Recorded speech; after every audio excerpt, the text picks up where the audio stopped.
Hey guys, it's Iz. Hey guys, it's Naj. Hey, it's Robyn. Hi guys, it's Bit. And today we have a special guest. Go ahead, Robyn. Do the amazing honors. So thanks to Legacies Clothing. Is it Legacies Clothing or Legacies Clothing? Yeah, Legacies clothes, I think. Legacies Clothes on Instagram, who is amazing. Shout out to you. We were able to connect with someone from set, and I'm gonna let her explain who she is and what she does. And we're so excited. Yeah. It's fun to get like these kind of like small little interviews or whatever and talk to people and see different aspects of the set. And we're gonna let her explain what she does, but it's just we really hope we're really excited about. Yeah, we're really excited about this series because there's so much work behind the scenes that I didn't even realize. So yeah, it's like, because I always thought about how behind the set, like how do they plan outfits for each episode? Is there a theme or a certain aspect that needs to be covered? And now we can kind of get those questions to a degree. So and it's something that the fandom is actually very obsessed about. Interested about it. Yeah, so let's get right into it. Hey. How are you? Good. How's it going? It's going good. Thank you so much for coming and joining us today. Yeah. Thanks for having me. We've been wanting to do like some episodes with people who work on set, like behind the scenes, because there's so much done that people don't realize. And so the fact that you're here is it's so exciting, and I really think our viewers are going to love this. So So we kind of already did our intro and everything before you came on. So if you want to, no, we want it to be set up and ready and everything. Yeah. If you want to tell who you are and what you do, that would be great. So I'm Jennifer May Nickel. I'm the costume designer for season 4 of Legacies. And like the costumes have been amazing for season 4. Yeah, this season amazing. The first 3 seasons weren't really good too, but like with Hope especially, she's just been like her outfits are so different from what they were. So like it's so exciting to see the kind of like darker tones of who Hope is in this season. So that's really exciting. So we do have some questions for you. Okay. So we'll just get right into them. So please. Okay, I go first? Yeah. Yes. Okay, cool. So what inspired you to choose this profession? That's a very good question. It's kind of a mishmash of things over the years. As early as I could hold a crayon, I was drawing clothes, so it shouldn't have come to as that much of a surprise to everyone. But a lot of my childhood was drawing clothing, dresses, and stuff like that. And also on the weekends, I would be watching, back when E-television, back in the day, very, very long time ago, when E-television was more about fashion, they would play like runway shows of Isaac Mizrahi and Jean-Paul Gaultier and all of, Versace and stuff. And so I would spend my Saturdays and Sundays kind of like watching those instead of cartoons. And then my parents took me to see a lot of theater as a child. And so that was something I was always very interested in. And then in high school, joined drama club and took drama classes and fell in love with theater, because even though I had my very, very artistic side and was very good at that, I always kind of saw myself as becoming an obstetrician gynecologist, which is very different. Yeah. Extremely different. But once I joined drama club and started doing shows and stuff with them, I just I got the theater bug, and usually once it bites you it doesn't let go. And and so I just continued in that vein and went to undergrad, and I had dabbled in costumes here and there, but there hadn't really been many opportunities to actually really get into it until I got into undergrad. And there, people saw my paintings from my painting classes and saw my drawings from drawing classes, and all of my skills, and were like, Jen, you should costume design this next play coming up. And so I did. And it was just as if it was like, oh, well, this is what I was born to do. Okay. Like everything just clicked and made sense. Just click it, yeah. It really did. And I had like designed my prom dress that my mom had made for me and stuff like that. Oh, that's amazing. I had been doing things, but she tried to get me to sew it with her, and I was very resistant, which I, later regretted, because I would have had a leg up on knowing how to sew at that point. But yeah, started to teach myself how to sew, and then got some really wonderful mentors who taught me further, and just started designing more and making more. And it was I would rather be up all night long, either draping a costume or drawing a costume, than doing anything else in life. So that's kind of how I knew it was meant to be. And I applied to grad school to go to Carnegie Mellon in Pittsburgh. I applied to a few different places that,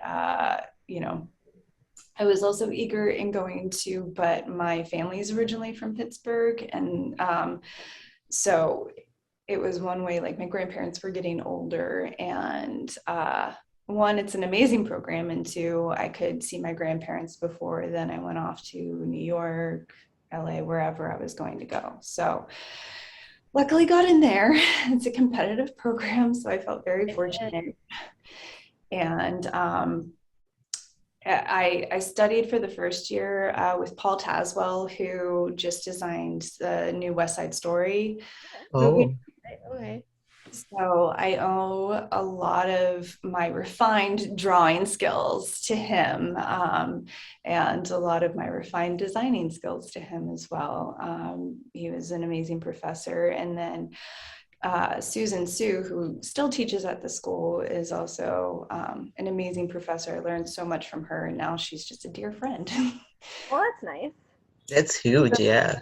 That was the beginning of the journey, and then graduated, moved to Los Angeles with my husband, and never looked back. That's awesome.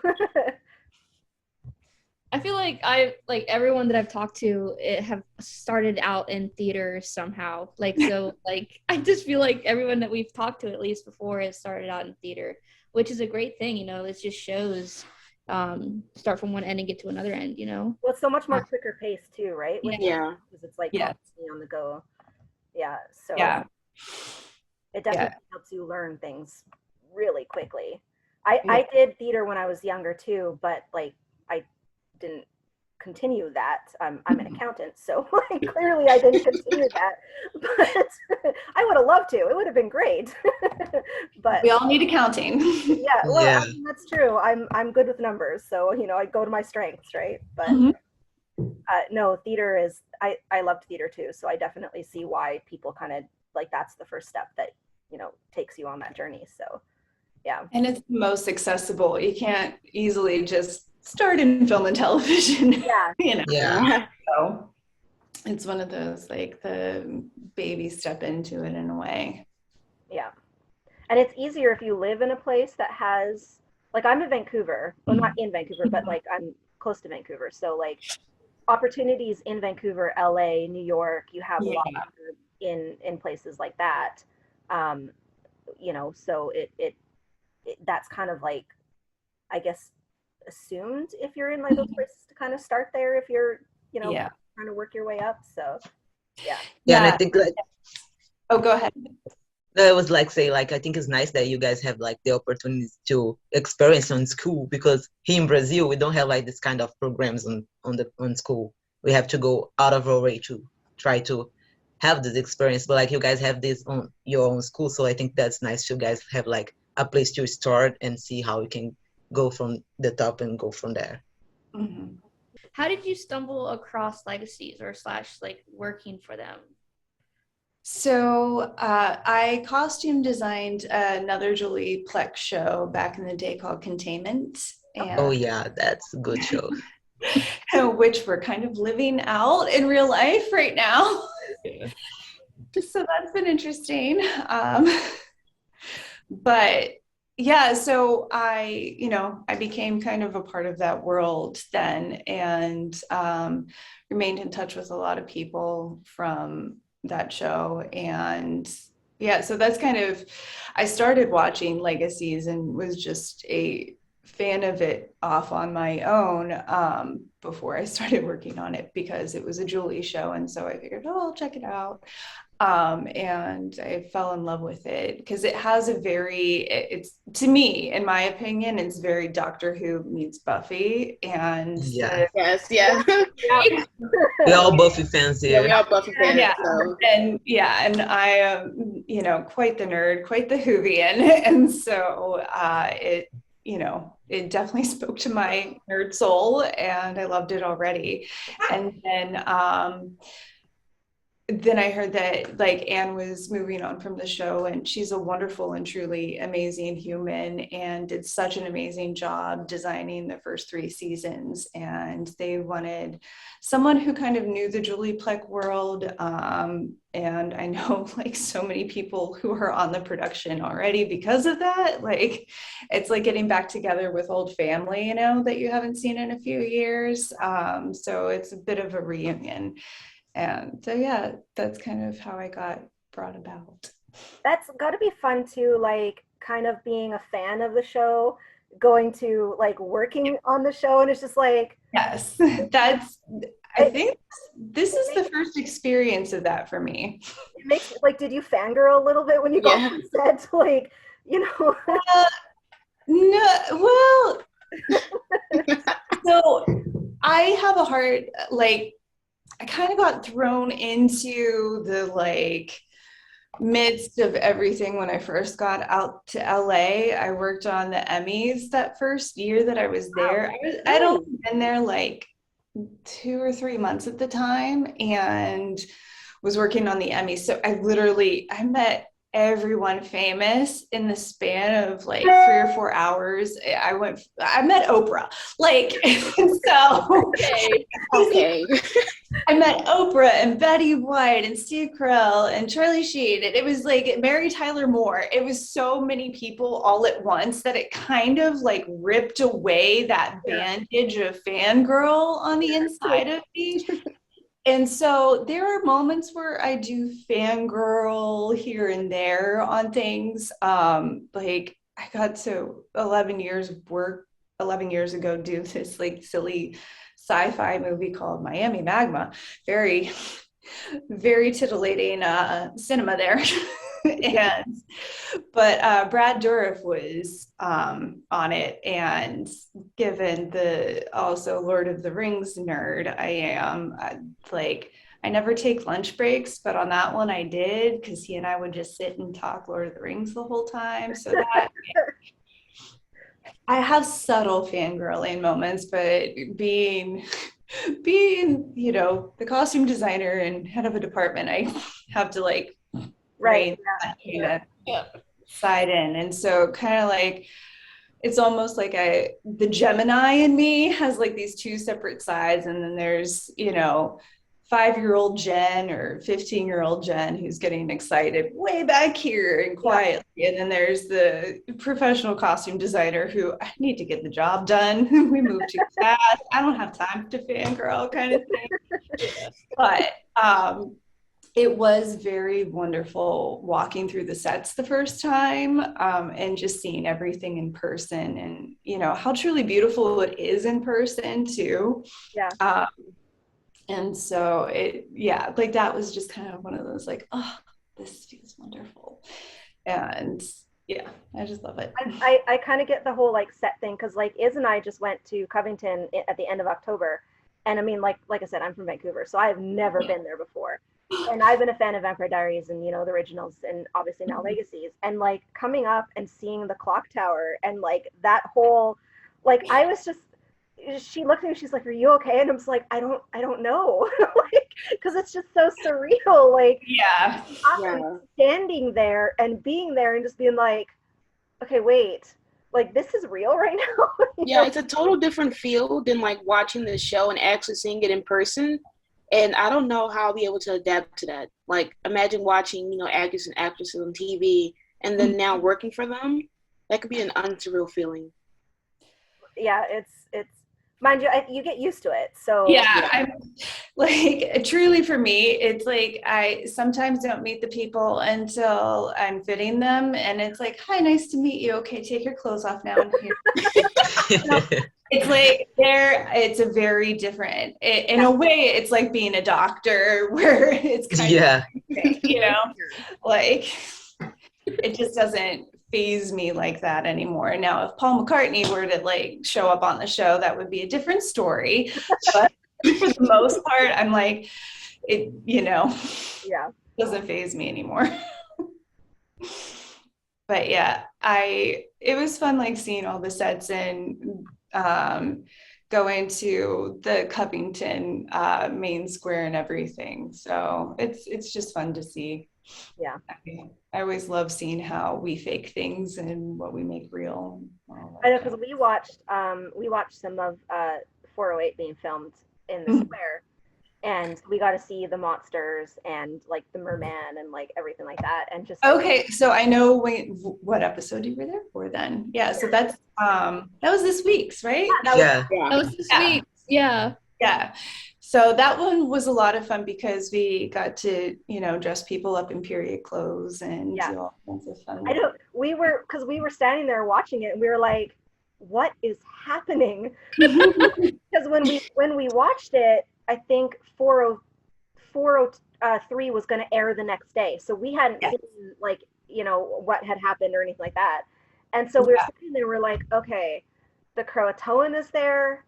And the merman is there, and like, is that the banshee, or like just like all of these like people and monsters, and then we're just like, what is going on? Like, you probably saw me walking around there for a second going like, all right, where am I going now? This is my first time here. We stayed for the whole thing. I mean, we stayed until like, what was it, like 2 a.m. or whatever. It was cold. But you got really lucky because we haven't actually filmed that much there this season yet, because that like very next day they started decorating for the holidays, so we haven't been able to film there again because, you know, decorations. We got super lucky. We were just like, we were like, I was telling Robyn, I was like, how amazing would it be? And then we saw the trucks come in and we saw them, you know, clearing out the parking spaces and stuff, and we're like, oh, this is happening. This is happening. That was the only time we filmed there this season so far. So you guys got there on the perfect day. It works out. Right, apparently. No, that's pretty cool. Go ahead, is the next one. All right. Next one. Okay. If you had to choose a favorite outfit from each season and each character, what would it be? Oh my god. That's a mean question. Oh, that's really hard, guys.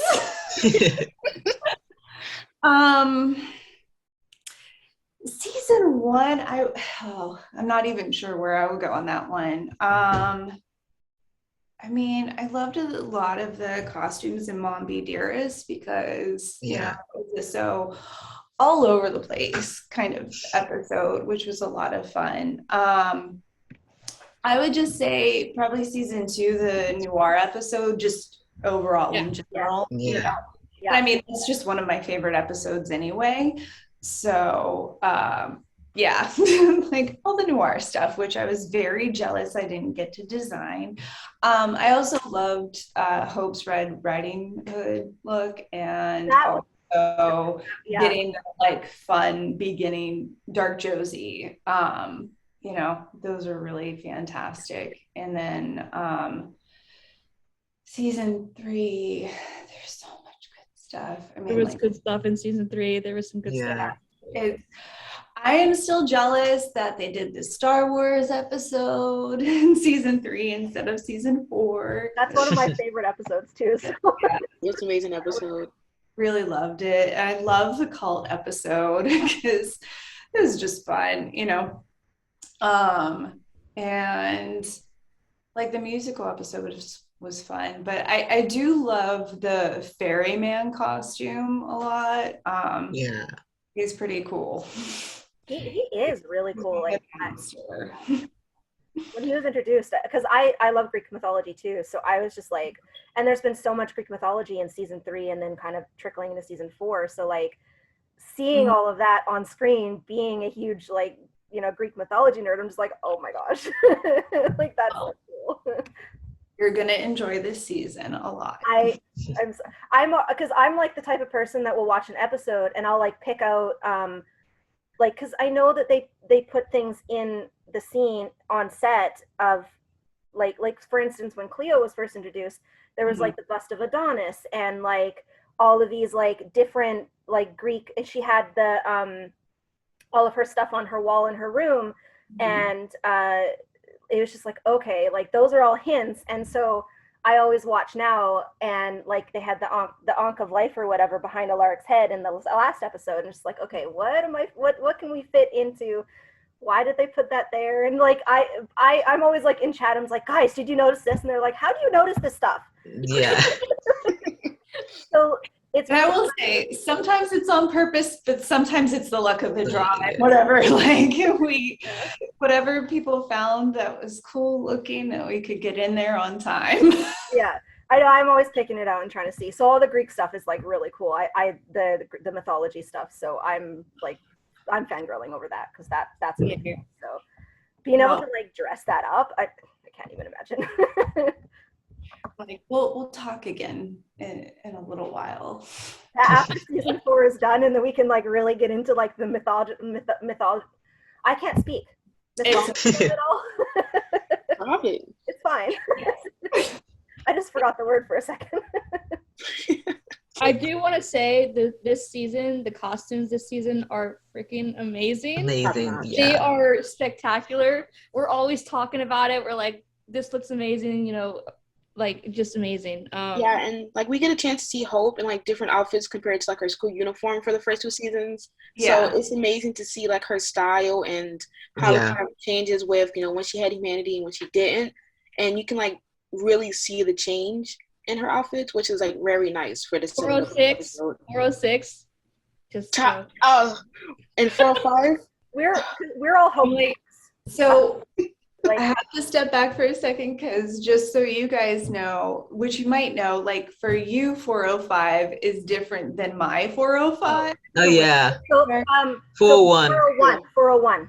401 is 405. Yeah.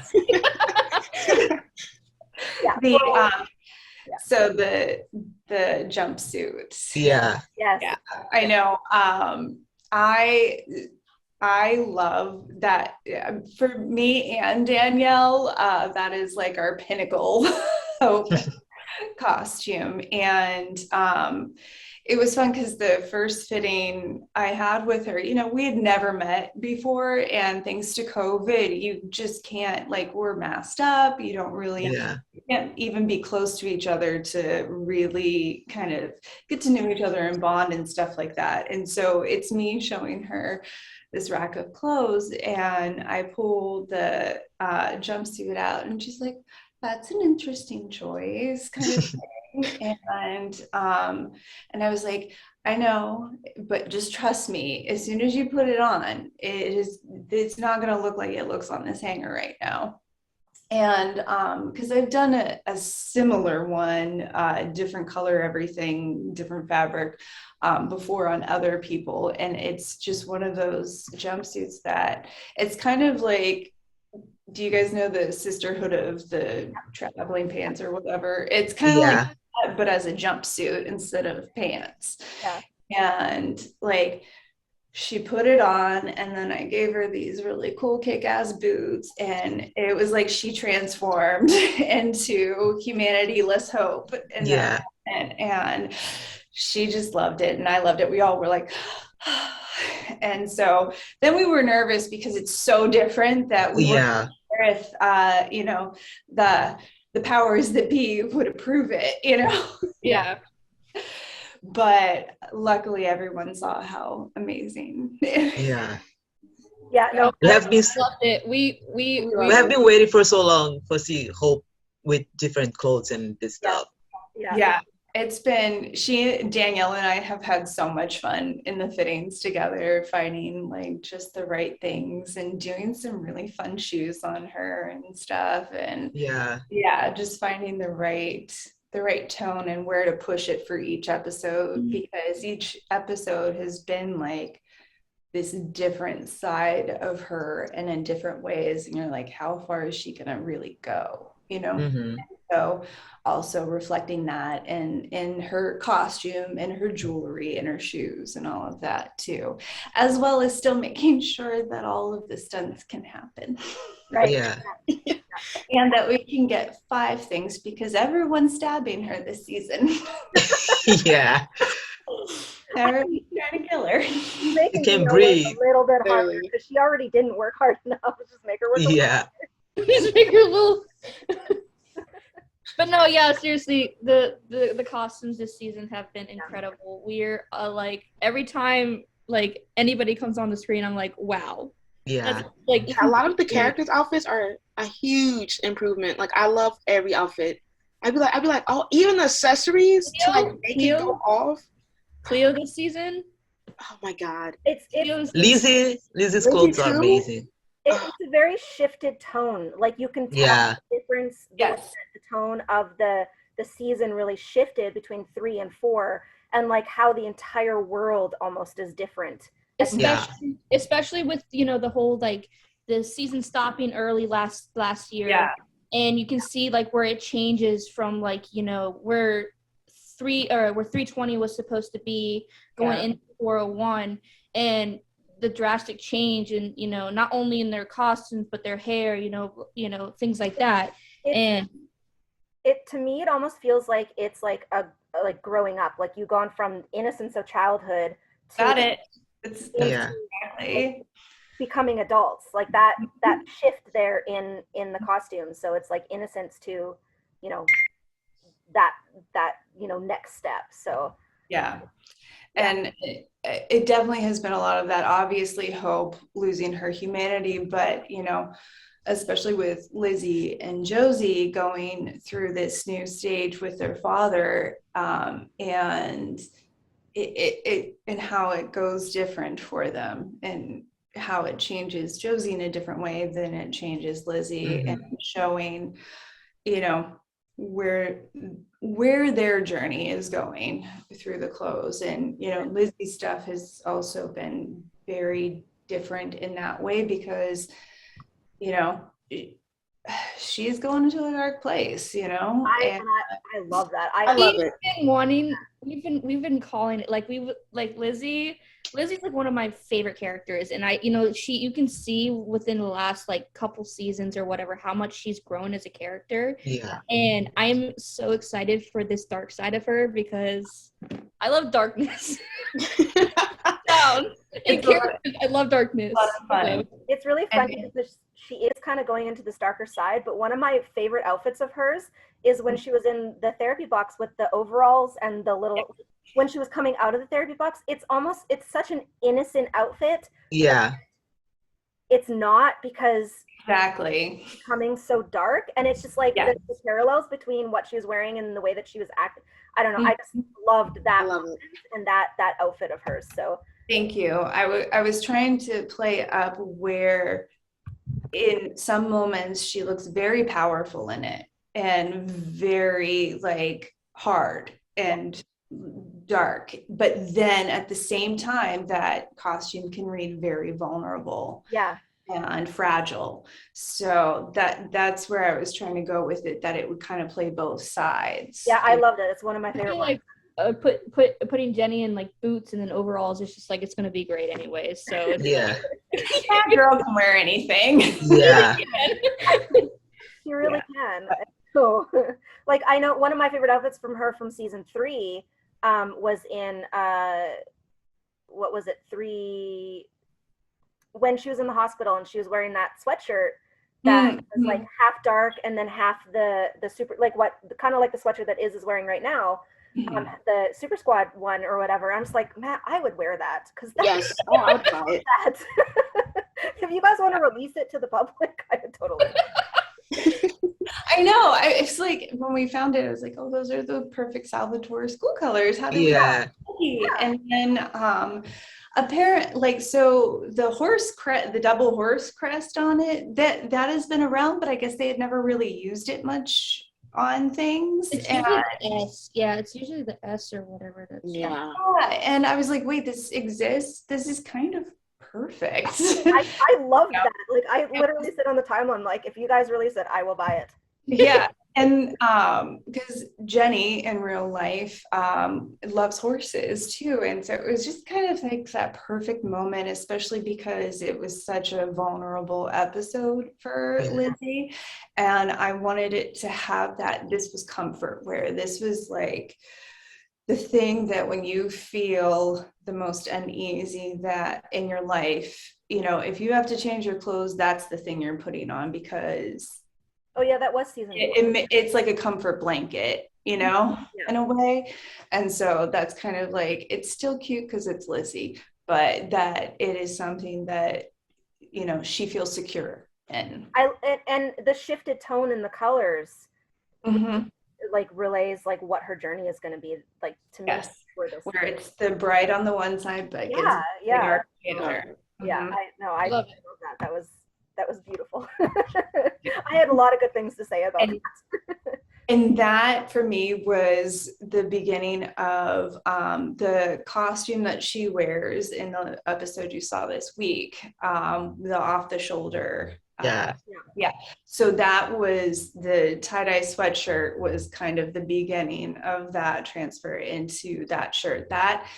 That outfit that she wore in this week's episode was one that we had tried on at her very first fitting. And we were like, this isn't right yet, but this is where she's going. And I love that. Like, saved it, we on the timeline, outfits are like, they're talked about a lot. And Jenny's outfit for last episode was, I loved the way that Lizzie, like, her whole evolution, I'm just in love with it. Like, it's just, and the seeing it in the clothes is just like one more step to seeing the way that she's changing. And it's just like, it's same with Hope.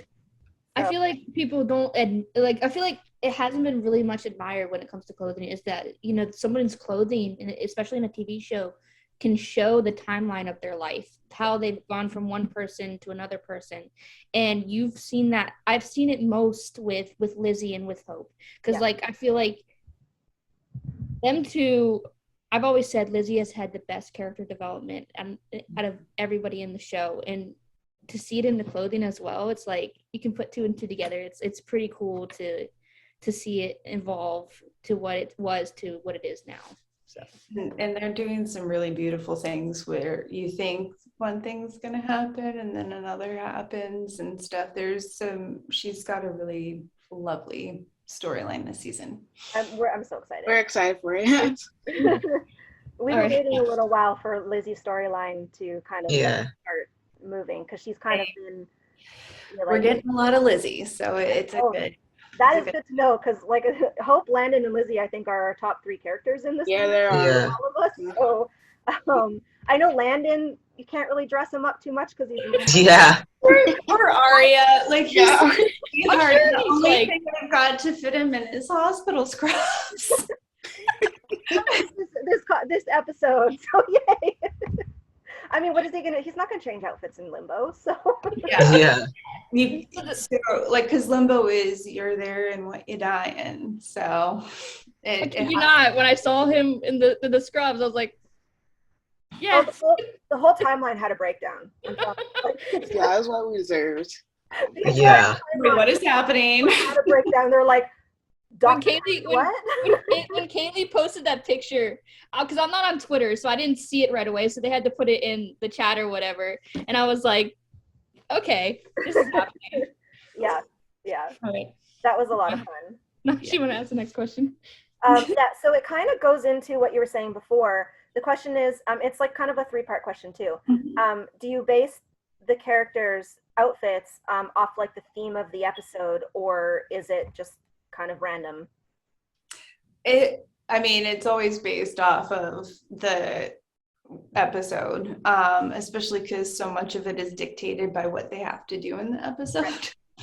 Yeah. And it's like, oh, they're stunt doubled here. What do we have that we can get in multiples of? But also, okay, what's their motivation here? Because I'll have great, cute stuff, but it just doesn't work with the script. And so we save it for elsewhere, kind of like what I was saying with Lizzie. And a good example is I have this one outfit that Amino and I love.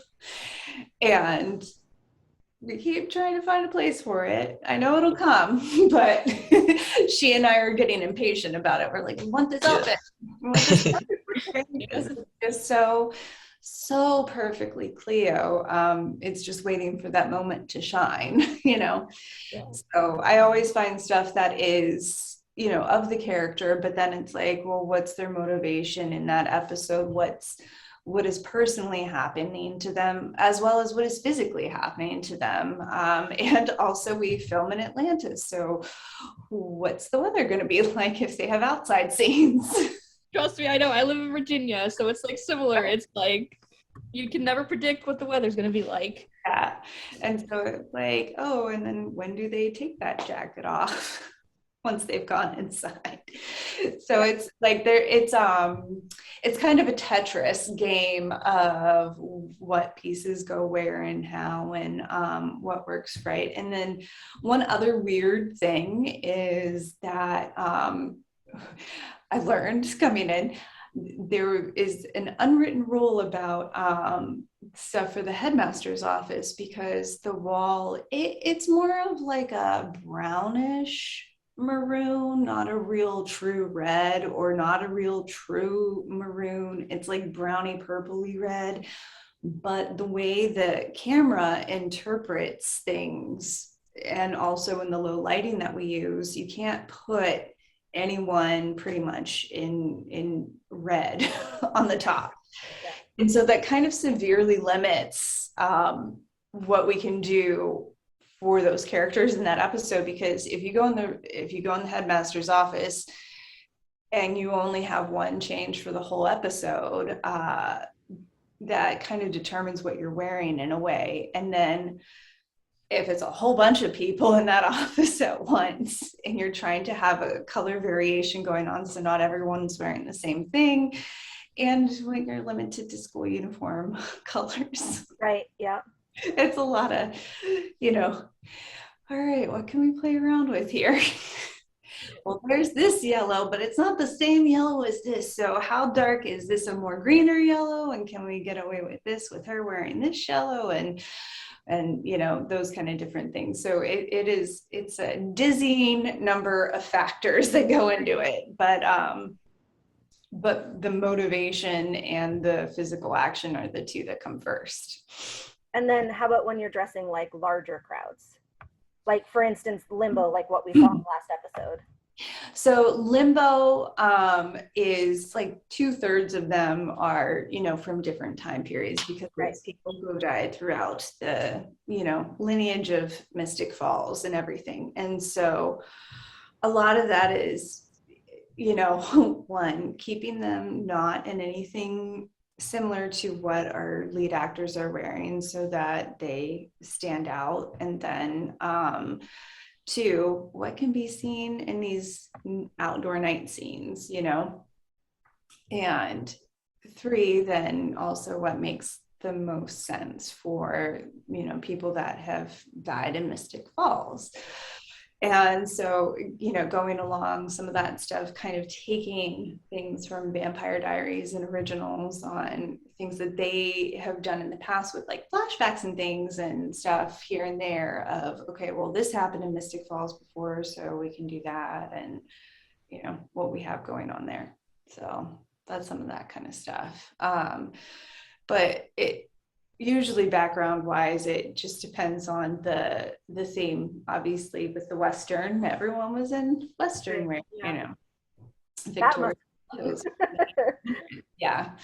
It was a lot hard work, but it was so much fun. Well, it all looked great. I loved the Western stuff. Like I loved it. It was probably one of my favorite parts of the episode. One of my favorite outfits of Hope's is her Western look. So Cowboy Hope. Cowboy Hope.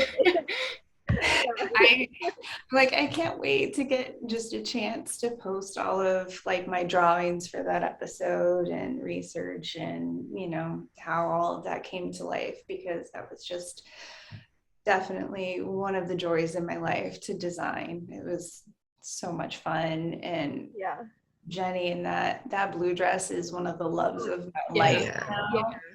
Like when she put that on in the fitting, like we both gasped. We went, you know, like I got verklempt. Like, it was just it's the perfect blue on her too. So I haven't seen, so I saw like dailies and a cut of it on you know, what we get, but I haven't seen the broadcast version yet because my husband's been he's been back home in LA and he's coming soon. So we were saving it until he's back in town to watch it together. Right. Yeah.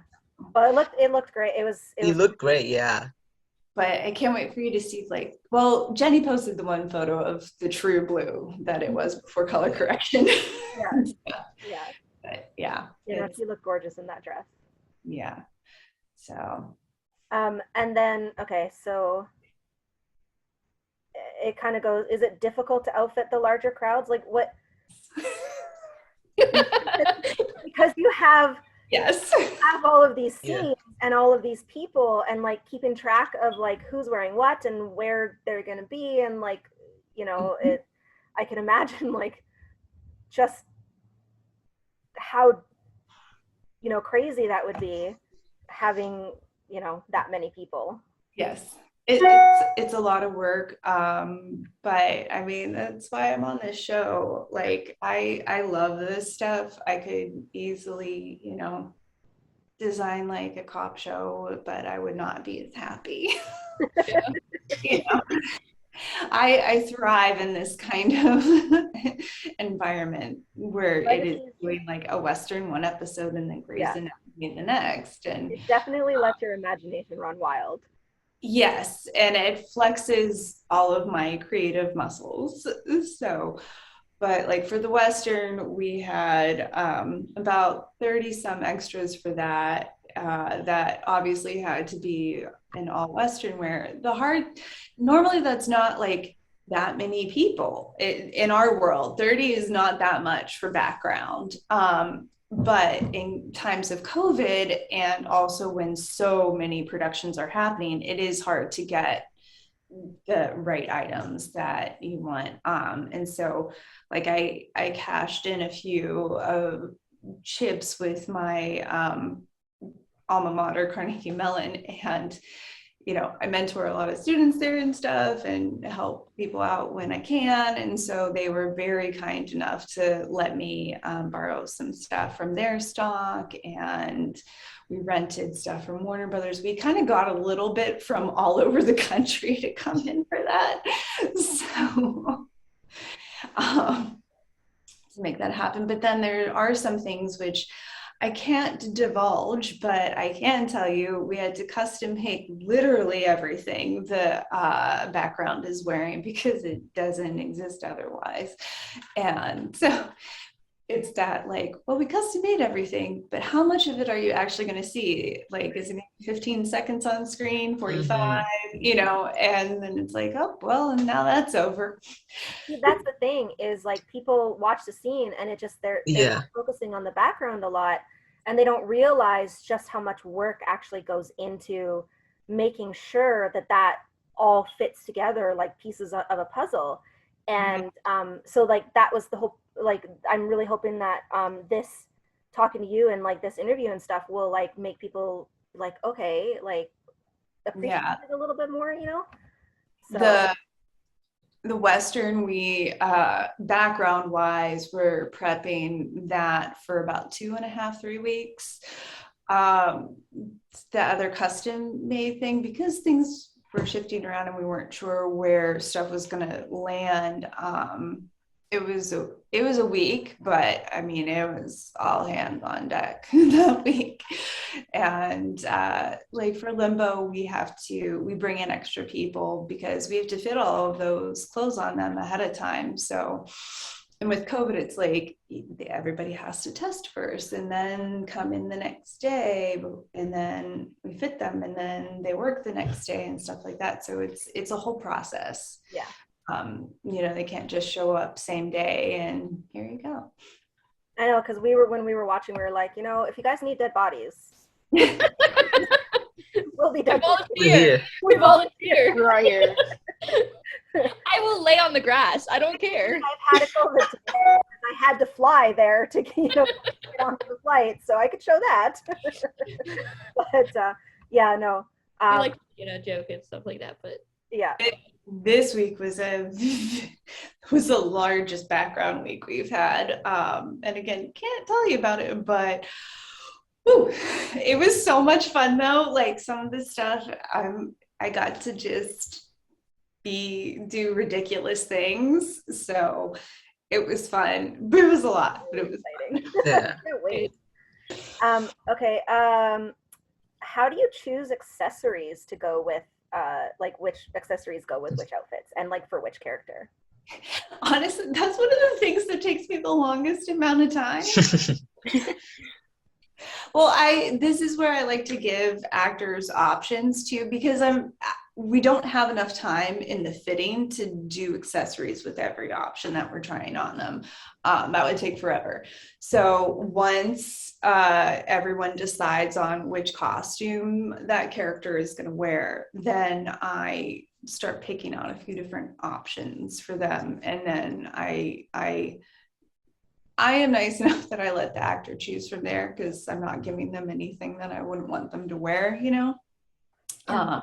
Sometimes I'll leave a note of being like, well, if you're going to go with this one, you should choose this earring, because those will go together best. But it goes back to that. What's the intention? What's the motivation in the episode? And then what's the physicality of it? Because sometimes I find some really cool accessories, but given what they have to do physically in the episode, or the stunt double physically has to do in the episode, it's just not possible. So like for Dark Josie's look in this past episode, before it, it's a combination of a few different necklaces that I mishmashed together and stuff, but it's heavy and it's a chain, so we had to physically sew it down to the stunt double's costume so that when she was flying around, it wouldn't be like a giant crystal slapping her in the face, To touch on Dark Josie's, I saw your comment where you said you incorporated Finch into her outfit. Well, it's that little heart. Yeah. And so that was, Finch was telling her it's okay for this side of you to come out, and in a way, from what she and I had discussed, it wasn't just permission, it was more like she was asking her, and so she was kind of doing this in a way for Finch too.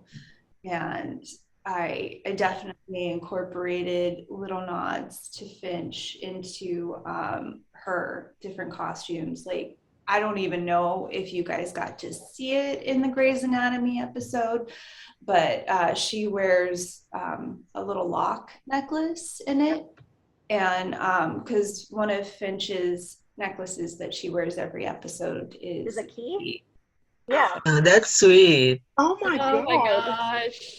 Yeah, the feels is gonna be wild. We love Finch so much. We love Finch and Josie. So that, and I didn't even notice the heart too much because there was so much going on in the scene. Yeah. When you said that little, I was just like, oh my gosh, that's so cool.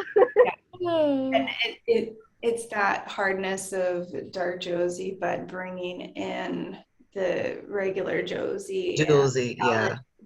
How the two are melding and how Finch has so much influenced that. Yeah. You know, because Finch is really the one who has helped her accept both sides, you know? Yeah. We've said that from the beginning. It's the one thing, like for me, Josie is like, you know, it's accepting this part of her rather than fighting it, like rather than like going against it or whatever. And you know, Finch is like, you know, I'm gonna love until you can love that part of you, I'm gonna love it for you. And that scene, I was like, so good. Yep. And so that was a lot of, you know, my motivation and how we costume her. And, you know, with that, bringing together the hard edges of Dark Josie, but then also the softness of Josie.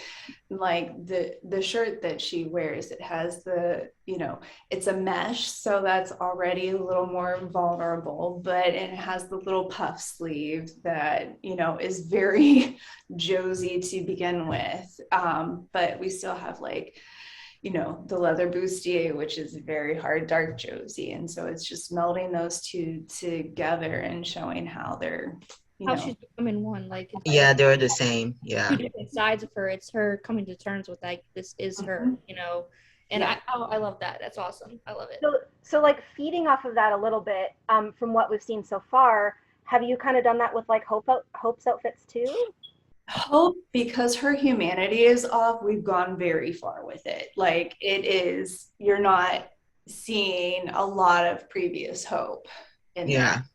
But I have started in her accessories, also just incorporating that, you know, humanity offside with the sharp edges and daggers and things of that nature. And then also, you know, things with her family, like in the Western for her bolo tie, I had them engrave the Mikaelson crest onto the leather clasp, you know, and bringing those different elements in, because she is, you know, she's in this I'm my father's daughter. So I've been trying to incorporate that in there. I actually had a really good thing for the hospital, but things happened and it didn't make it on screen. But I'll tell you what it was, this really great surgical cap that was chest pieces. And because Klaus had given her the little chest piece as a... Oh, that would have been amazing. Oh, that'd be so sweet. Just to feed off of that a little bit, I mean, Landon has a chest piece on his arm. Yeah, and for me, it was like a dual motivation of, well, Landon in the way of Grey's Anatomy with Meredith Grey and Derek Shepherd, when he died, she started wearing his hat. Yeah. So it was that, and then, you know, also that Klaus had given her his chest piece. Baby. Yeah, that's we've always kind of pointed that like whole thing with the chest piece and the fact that Arya, you know, has that chest piece on her arm, and it's like that was a really fun like tie-in between like the Mikaelsons and then Landon and with Hope and stuff like that. So yeah, and then like Ted's surgical cap is this like really cool steampunk witchy print to it that's very much, you know, necromancy. I love that it was Dr. Death. That was fun. Oh, yeah. awesome. Yeah, see, people don't like. That's the thing, is you don't even think about that with the scrub, like, stuff like that, and you know how everything all kind of ties in. And like I said, with the Dark Josie stuff, and that's why I asked about Hope, because like, is there any Landon related stuff? You know, considering everything that happened. Not Landon stuff that much. In the therapy box, there was, because you know that's that, but and it's different. It was Josie's. Basically. Mind. But right now, like, if you haven't noticed, Hope hasn't mentioned Landon. We've noticed the humanity. We haven't been putting that in there. That I don't know if it'll change. It could change. I don't know, but for the moment, no humanity Hope either way. So at the moment, Hope is out for Hope, and that's it. So it is all just and she's doing great. I mean, we all were like, no, you can't say anything bad about No Humanity Hope because I don't. yeah, She is acting it so fantastic. yeah. Danielle is amazing.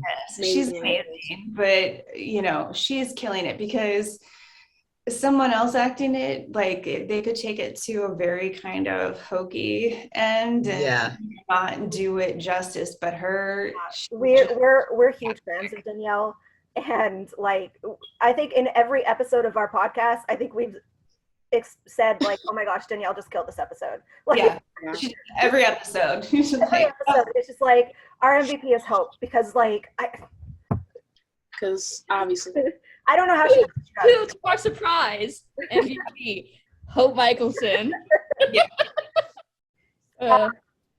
So do you add extra flair to the outfits? Like, do you, when you get an outfit, what do you, like, when you look at it, do you add something to make it more character-like in? Yes. Kind of like episode my 402 with the therapy box where the whole gang fights Hope at the very beginning of the episode. Like I'd found that jacket for Josie, and it just needed, you know, it had the puff sleeve and it was cute and red, but it just needed that oomph. And so like, because I don't have an off switch, I just took it home over the weekend and was sewing the rhinestones and pearls and stuff onto it so that then my team could replicate it for the rest of the multiples. You know, that's just who I am. Is there like one character that you kind of like do that for a little bit more than like anyone else, or is it very? It just depends on the episode. It truly, like I might have been one of you that I saw this, and I don't remember for sure, but like Hope's coat at the end of 403, the Western, it's that purple Levi's. Like it was too bright silver, and with the hardware and stuff, it was too much silver. And I was like, that's not right. The color's right, but the silver for where Hope is right now isn't right. So I literally Sharpied the whole thing. Oh my God.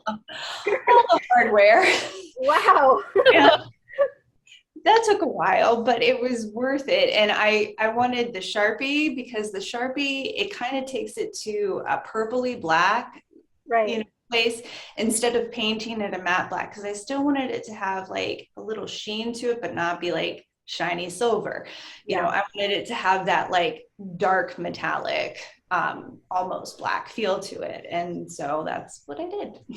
Wow. That, I mean, everyone gets a little customization pretty much here and there. Yeah, it's definitely appreciated. Like, you know, even, I don't know if you have Twitter, but like if you watch, like after the episode, people are like, it's definitely appreciated. Like go on then. So going into that, is it like different, like say like the boys rather than the girls? Do you spend like, because I feel like for like, especially with like Leo, you know, Ethan, he kind of wears, you know, t-shirts and like whatever. Yeah, he's a little on the easier side of things. Yeah. Like Caleb, who's always like dressed very fast. Yeah. But it truly just depends on the character. Like Ethan is not someone who spends time on his clothes, so his stuff is a little more simplistic, but Wade is someone who is an old soul, and so we spend time in his fittings to get the right combo, to find the right bow tie and suspenders and the right socks and even the right shoelace combination that I'm happy with. You know, truly we change out the shoelaces on things because that's just how I am. And so, and Caleb, I spend a lot of time on them because one, Caleb is definitely a much more fashion forward character. You know, he has a cool style that isn't, you know, there's a lot more flexibility to it, which is wonderful. And I get to do a lot of fun things. And for him, I have now been incorporating the dragon element into a lot of his stuff. So, you know, just keep your eye out on that. I love Finch's outfits. Like she's just, yeah, she's so they are great. Finch. Finch as an entire character, like I love her character. I'm so happy they introduced her. And her outfits are just so fun. They're so Finch too. They're so Finch. Yeah, like it's like just made perfectly for her. Yeah. Like I don't see no one else wearing those clothes. So we very much customize all of Finch's stuff. And fittings with Courtney are just so much fun. I love that woman so much. She's truly, I mean, I love our whole cast. It is truly the best like ensemble ever. And I feel so blessed as a designer to be able to costume design all of them because they're just wonderful human beings. But Courtney and we have a lot of fun because it is with Finch, it's a lot of customizing, and given like Courtney's stature also, we're like doing different things. And in her fittings, it's like, I wish I had a scissor holster because I just start cutting things live on her. And it's very raw edge and, you know, thumb holes here and this, that, now, like, all of her stuff is changed from how it comes in. It is like nothing has ever not changed for her. And I do for her and Cleo, I like to go vintage shopping for them when they don't need to be stunt doubled or aren't getting stabbed or, you know, blood on them or something. And so in the next episode, you'll see Finch. I think they already published a photo of it. Yeah. There's this beautiful vintage sweater that she's wearing when she's with Josie. And yeah, I got that at a pop-up vintage market back in September. And I've been able to do quite a few things like that on her. And to me, Finch is very David Bowie meets Nirvana, and Joan Jett, and, you know, taking that rock star into different realms. And she definitely is the one that tests the limits of the school uniform the most too, and what she can get away with. Which is very real for like her like age in the show. So yeah. So it's like you like, so when you do like the whole vintage stuff and you put it on the actor or whatever, so like say you're like doing Courtney, do you just like look at it and you're like, oh, let me try this, let me try that, or like how does that work? Like with the whole, like, because you said you do a lot of work to, you know, Finch's outfits or Cleo's outfits. So how does that kind of work? You just see it on them and then you start working, or do you do it beforehand? Some of it's beforehand, but a lot of it happens like once it's on them and seeing, you know, what needs to change. But some of it's beforehand. I'm like, oh, I know I want this to be different. And so I'll already go ahead and give it to our tailor to transform, to start the transformation. Then I fit it on them and do further transformation on it. So I have to say that the outfits in the show are just very real. Like they're just like real people. Whereas, you know, you watch some other shows and it's just like, I don't know, people wouldn't really wear that. Or, you know, like, so a show for teenagers or like about teenagers, and they're just real. Like, I don't know how else to explain that. Like, it's just.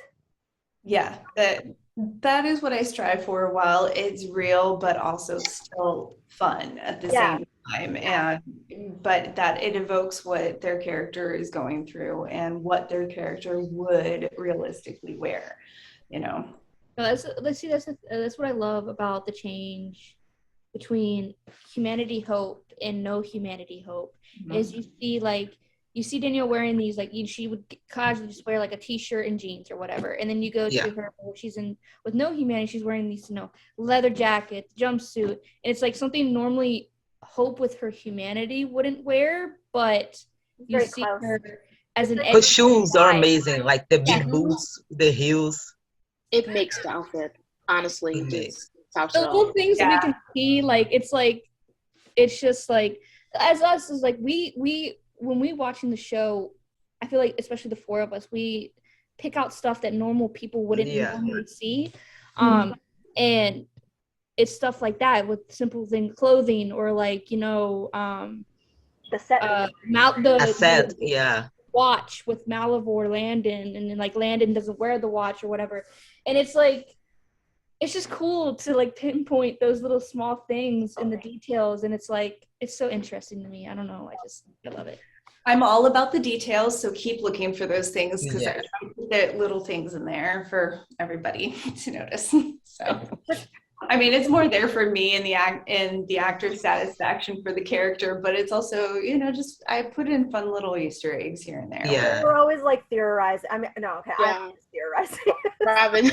I had a whole Rough. thing about the watch and everything because Landon never wore a watch, but Malivore was wearing a watch. But Yeah. then, was he wearing a watch in Limbo? I can't remember. But I don't think so. I don't think so. We're thinking. This is how our brains work. This is how we're having the podcast too, because we're always discussing it, that's why we like look more into as things are done. Yeah. And it was either Kaylee's first fitting or second fitting. She told me, she was like, oh, everyone on the internet has these theories about the different earrings I wear. And I was like, oh, well, let's actually play into that. And like, so I started purposefully giving her, you know, different earrings that went with the mood, or maybe also some foreshadowing and stuff. So we have to start looking at our earrings now. Yeah. I have to pay attention now. Well, I mean, we did. I loved Hope's earrings in the therapy box when she was killing everyone. Mm-hmm. I loved those. Those were gorgeous. I love those too. Wait till you see her earrings in this episode that we're shooting now. I went there and I was hoping she would go there, and she went there, so it's fun. Oh my gosh, Oh, I'm excited. That's so exciting. okay. Well, so I guess too, because now that the secret's out as far as like Aurora's being in Hope's body now, Yeah. I guess there's going to be a little bit of change in how Hope dresses now, because it's not really Hope, it's Aurora. Mm-hmm. And you know, Aurora has access to her own clothes, where Hope doesn't. Right. So it's that upcoming thing was, you know, not something, you know, Danielle or Hope would normally gravitate towards, but especially the outfit that we put her in, she's like, oh, we both fell in love with it, and the color is just so good on Danielle. Like, I've always said this is like, I bet you, like I've told them, I bet you like Danielle is having so much fun with no humanity. Like I just like it's fun watching her, you know what I mean? Like it's just the different like seeing how she's able to court, like, and like interpret different characters. And like, and you can see a difference between how she acts with each character is such an amazing thing. Yeah. And so we've I think in the last 2 episodes we've appreciated Hope's outfits, and we're like, you know, honestly, you could put her in a paper bag and she'd still look good. Like I just she might not be enthusiastic about it though. Yeah. Well, I said paper bag princess because of that whole story, but it's just like honestly, anything, like even a plastic bag rocks every outfit. So we had a fitting yesterday for the next episode that we're very excited for.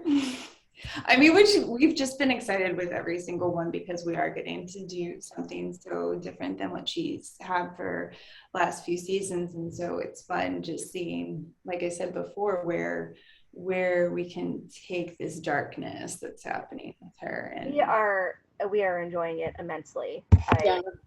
We love Hope, we love Humanity Hope, but like no Humanity Hope is just we've been waiting for we love her. We've been waiting, at least for me, I've been waiting since season 1 for Hope to turn into a vampire. And I was like always like, can we imagine what it would be like if she turned off, because we haven't really seen a Mikaelson without their humanity on, so it's like, or humanity off, I mean. So it's like so amazing to see, and it's just okay, so we got a little carried away there, but okay. Well, that was one of the things when I was talking with people for you know, the possibility of coming on for season 4. It was like, so is she tri-rated? Like, and so that was one of the exciting elements for me. You gotta like go into this whole like other Hope era that you Yeah. really get explored so much in the first 3 seasons. And then it also ties into how she will dress as she's in Aurora's body. So, like, how would she interpret outfits with being in someone else's body while... Well, she doesn't have access to that many clothes for that next episode, so you'll see there, but yeah. We saw her cap and a sweater. Yeah. I had somewhere different in my mind than the episode afforded, but you'll see where that goes. Not good. Okay, so the next question is, what do you look for, or where do you begin when creating outfits for each episode? Everywhere.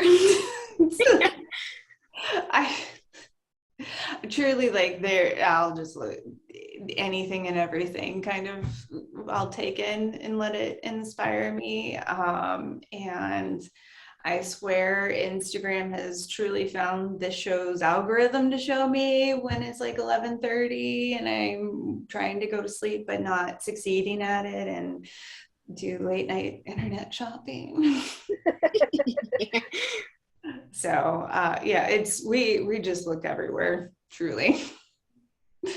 It's just trying to find different things that, not the standard status quo of what you normally see on people, but finding little special elements here and there and taking a mishmash of things and making it work. The next one is, do you have free reign over what each person wears? No. Like, are you... No.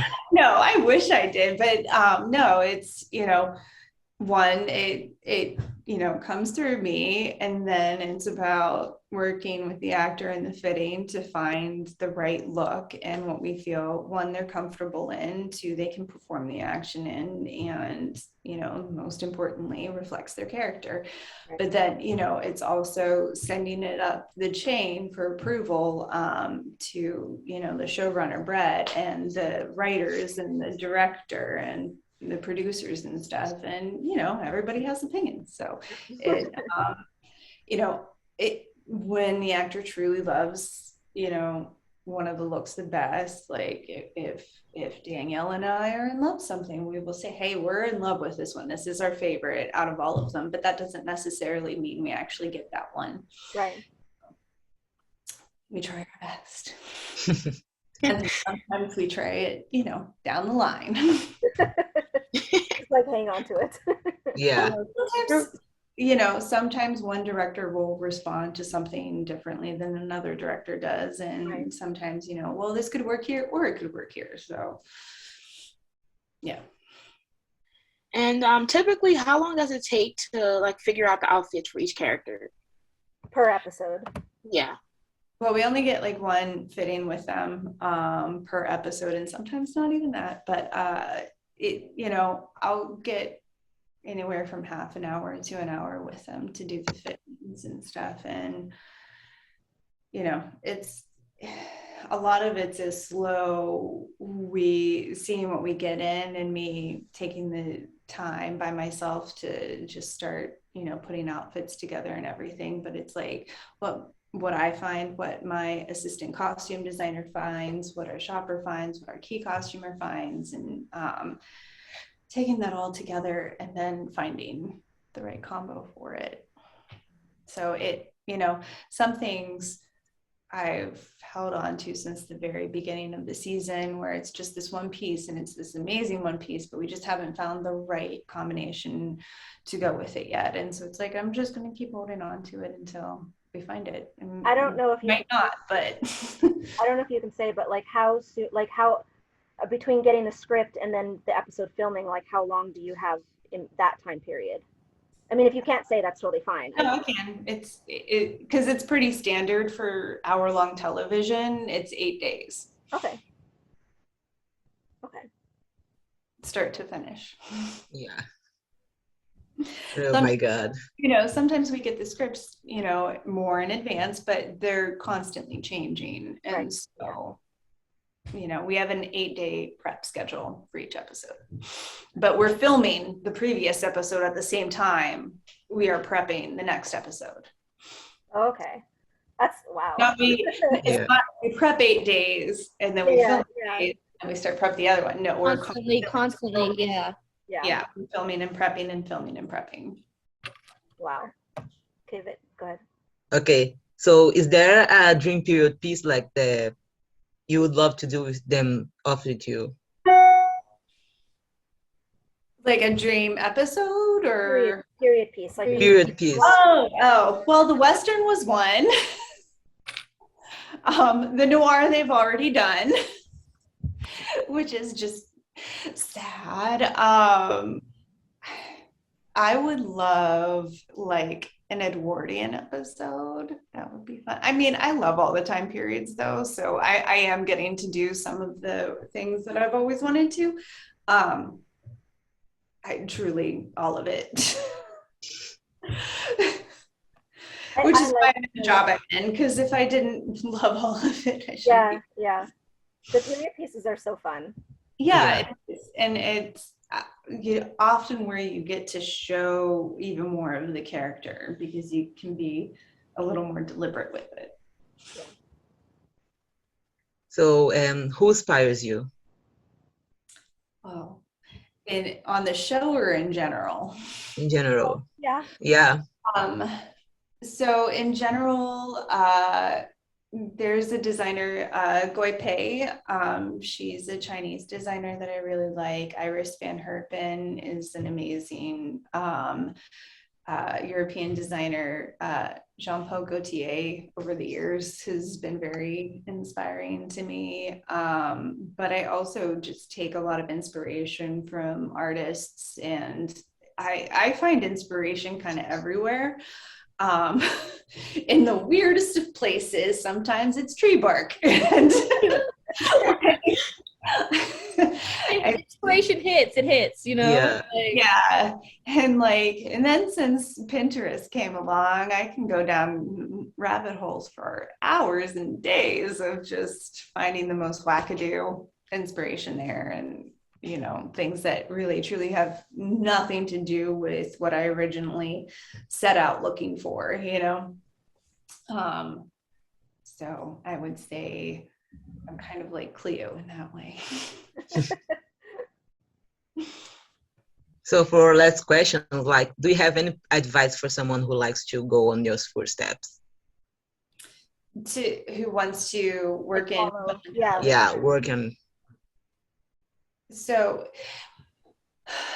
the first thing I would say is, because theater is a closer outlet to it, and it is more in every town than film and television necessarily might be, I would say go work on a local production of, a theater project somewhere in your town, and see where you can lend a helping hand, whether it's painting sets, sewing costumes, even just being an usher to people's seats, or, helping out with lighting and sound backstage, all of that stuff. I would suggest you go try that out first, get into the drama club if you're still in high school, and just see if you like it first, and then from there go, and if you love it and you get bitten by the bug too, just start concentrating on it. If you're still of high school age, start looking into good universities that you can go to with the program in film and television, or theater. If you happen to be in more of a metropolitan city where they do a lot of filming, go look into being a background actor for a few days. See if any production needs a PA. We all start out at the lowest of low. I PA'd everybody, PAs. Like, it's just what you do when you get started. And yeah, the pay isn't great, but you kind of learn very quickly if it's something that you really want to do or not. And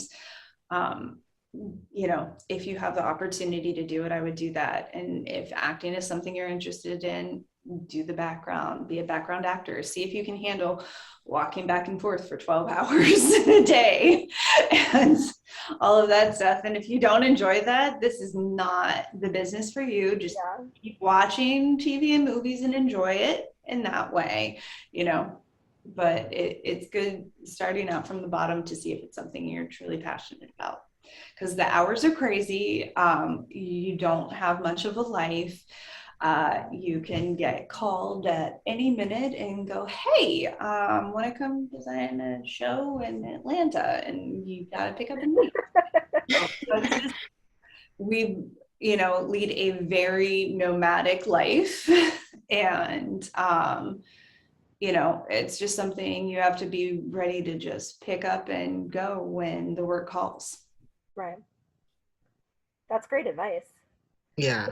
This has been so much fun, and we definitely have to talk to you again, because like, especially when more of the episodes air. Yeah. Do this again, like in another month or two, and then again at the very end of the season. Yeah. So we're down to that. Lines. Yeah, so we can talk about the new outfits, and then so definitely for sure we have to have you back. I can reveal more. Yes. Yeah.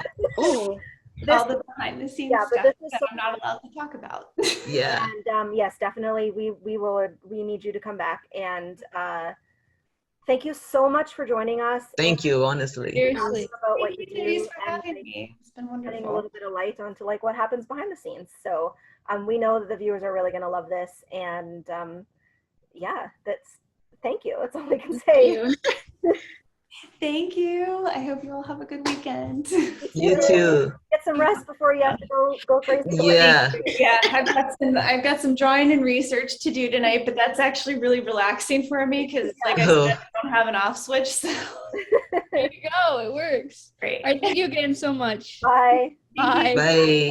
Anyways, that was another amazing episode of the Handon Weekly. We hope you guys enjoyed seeing the magic behind the outfits and the creations of it.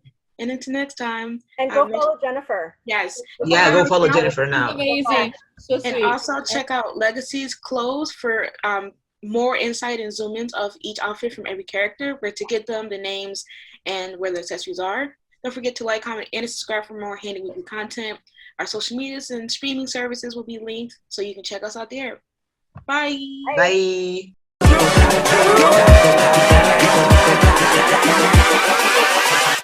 Hold up.